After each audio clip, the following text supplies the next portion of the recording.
Checking if the sources we get information from are credible is the most important thing if you wish to find the truth among the sea of fake news, manipulation, and misinformation.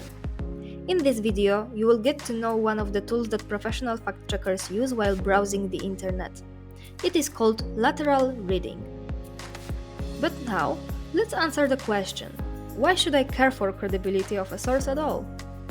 Firstly, because of the risk of spreading fake news, which, if not detected, spread fastly, and if once spreaded, are very hard to erase from collective memory, even after being debunked.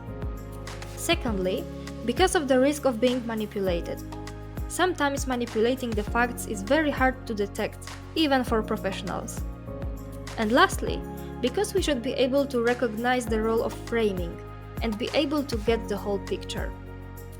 Without the care for credibility, we lose this chance.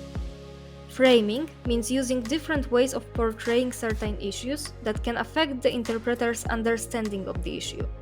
It may be the language the source uses, certain phrases, construction of the text, used metaphors and pictures, and so on.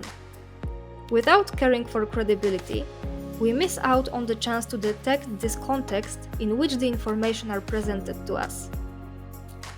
Lateral reading is one of the tools that can help us to enhance the quality of our research. It is the act of evaluating the credibility of a source by comparing it with other sources. To put it in simple words, let's compare this approach with our general instincts. We have a tendency to check credibility of a source by looking for signs of errors within it. For example, by checking the website address, by looking for bibliography or references, or by paying attention to the overall appearance of the website. But by doing only that, we don't take under consideration that if somebody wants to spread misinformation, the person does everything to make sure the source looks good and trustworthy. That's why lateral reading seems to be more effective as a tool for fact-checking, because it requires you to leave the website with the source you want to use to get information before you read it.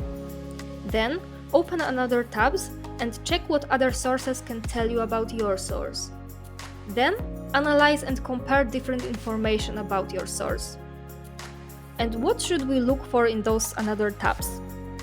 The first three things would be: who owns the website, what is the website's financing based on, and which group of interest can benefit from the website's activity.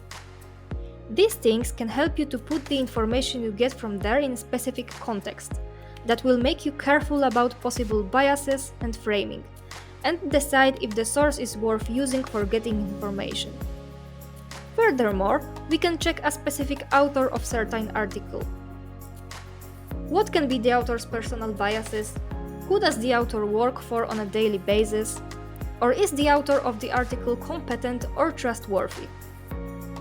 When you get back to your original source after getting all the information about it, you can read it more consciously and continue to check all the references and information you find in it by constantly opening another tabs and comparing them with other sources.